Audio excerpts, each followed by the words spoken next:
नमस्कार बच्चों, मैं संगीता भालेराव मैडम कक्षा 7वीं बी और सी के बच्चों को गणित पढ़ाती हूँ। देखो बच्चों, पिछले वीडियो में हम लोगों ने घातांक के नियम जो है इनका अध्ययन किया है और घातांक के नियमों का उपयोग करके गणित भी हल किए हैं।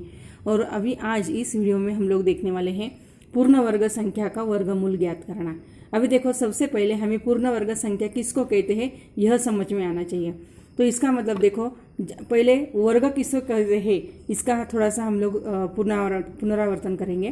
तो देखो, वर्ग कहते हैं किसको कहते हैं, तो दी गई संख्या में उसी संख्या से गुणा करने पर प्राप्त होने वाला गुणनफल उस संख्या का वर्ग होता है। देखो, वर्ग की परिभाषा, दी गई संख्या में उसी संख्या से गुणा करने पर प्राप्त होने वाला गुणनफल उस संख्या का वर्ग होता है। जैसा कि देखो, 6 गुना 6 मतलब 6 को उसी संख्या से गुना किया तो उत्तर क्या आता है, 6 का 2 बार गुना, यानी 6 का 2 घातांक यानी 6 का 2 बार गुना। तो 6 गुना 6 किया तो कितना उत्तर आएगा, 36 आएगा। 6 छक 36। और इसका वाचन किस तरह से करेंगे, तो 6 का वर्ग 36। तो इस प्रकार इसका वाचन करते हैं। उसी तरह ऋण 5 गुना ऋण 5 यानी ऋण 5 गुना 2 बार गुना किया है यानी ऋण 5 का वर्ग। तो 5 गुना 5 कितना आता है, 25। और ऋण ऋण धन, इसलिए उत्तर 25 आएगा। तो इसका मतलब ऋण 5 का 2 घातांक, इसका मतलब ऋण 5 का वर्ग कितना आता है, 25। तो इस तरह से ही हम लोगों ने ये संख्या का वर्ग जो है किसको कहते हैं यह अध्ययन किया है। अभी दी गई संख्या का वर्गमूल ज्ञात करना। तो देखो, अभी यहाँ पर 3 गुना 3, 3 गुना 3 का मतलब होता है 3 का वर्ग। 3 का वर्ग कितना आता है, 9, क्योंकि 3 तिया 9। उसी तरह 3 का वर्ग क्या है, यहाँ पर 9 है, इसका मतलब 9 का वर्गमूल 3 है।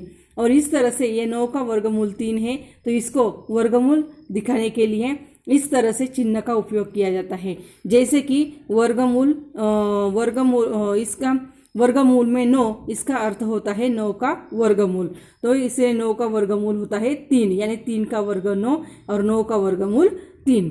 तो इस तरह से इसका वाचन किया जाता है। उसी तरह 7 गुना 7 यानी 7 का वर्ग कितना होता है, 49। 7 7 49, इसका मतलब देखो 49 का वर्गमूल 7, 49 का वर्गमूल 7। और इस तरह से चिन्ह का उपयोग करके लिखा जाता है। उसके बाद 8 गुना 8, 8 का वर्ग कितना आता है, 64। 8 8 है 64, यानी 64 का वर्गमूल 8। इस तरह से वाचन किया जाता है। तो अभी दी गई संख्या का गुणनखंड पद्धति से वर्गमूल किस तरह से ज्ञात किया जाता है हम लोग इसका अध्ययन करेंगे। उसके लिए कुछ गणित हल किए हैं, उन गणितों का उपयोग करके हम लोग समझ लेंगे। तो देखो, यहाँ पर अभाज्य गुणनखंड की जो विधि है, जो हम लोगों ने मसावी ज्ञात करने के लिए उपयोग में लाई थी, उसी विधि का उपयोग करके वर्गमूल ज्ञात करना है।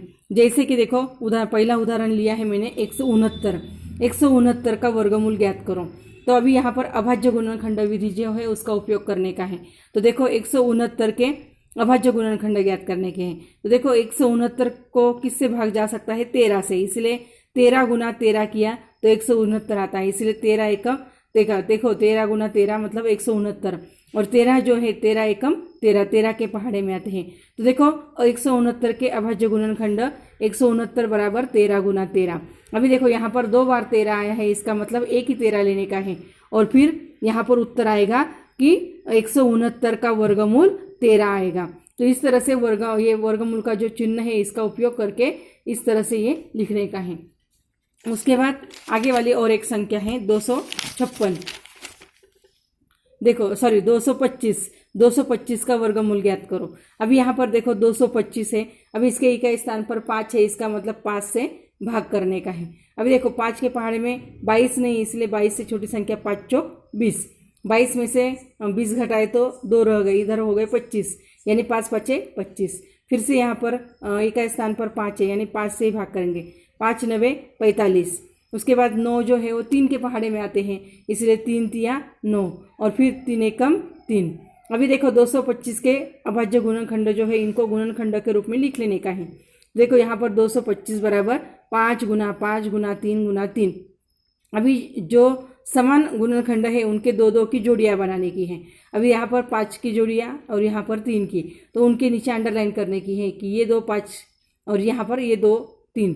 तो यहाँ पर ये 2 5 के बदले में 1 5 लेने का, या पर 2 के बदले में यहाँ पर 1 लेने का, या यहाँ पर 5 दिया 15, यानी और चिन्ह का उपयोग करके इस तरह से लिखना है कि 225 का वर्गमूल 15। तो इस तरह से हम लोग ये वर्गमूल जो है वो हम लोग ज्ञात कर सकते हैं। अभी यहाँ पर देखो आगे जो है प्रश्न संग्रह 30, तो वो हमें इसी प्रकार हल करना है। देखो प्रश्न संग्रह 30 में समझ लो पहला गणित दिया है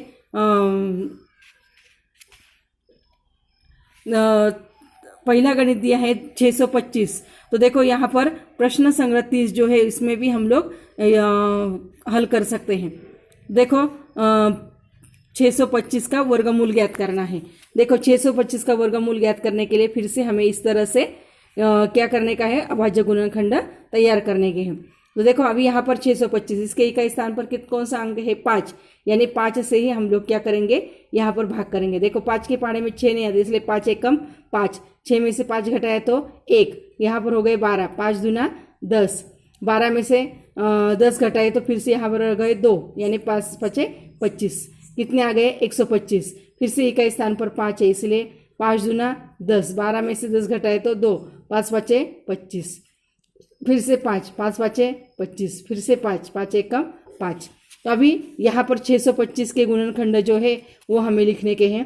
देखो 5 गुना 5 गुना 5 गुना 5। फिर से मैंने आपको जैसे बताया था कि 2 जो है 2 की जोड़ियाँ बनाने की है। तो यहाँ पर 5 और इसके बदले में 1 5, तो 5 5 25।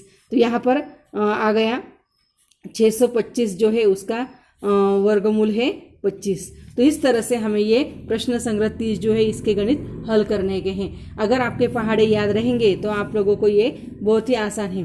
तो देखो मैंने आपको वीडियो में जो भी गणित दिखाए हैं वो आप लोगों को लिख लेने के हैं, और उसके साथ साथ प्रश्न संग्रह 30 के जो बचे हुए एक गणित है वो आप लोगों को हल करने हैं। अगर आपको नहीं आए तो आप लोग मुझसे पूछ सकते हैं, लेकिन हल करने का प्रयास करना है।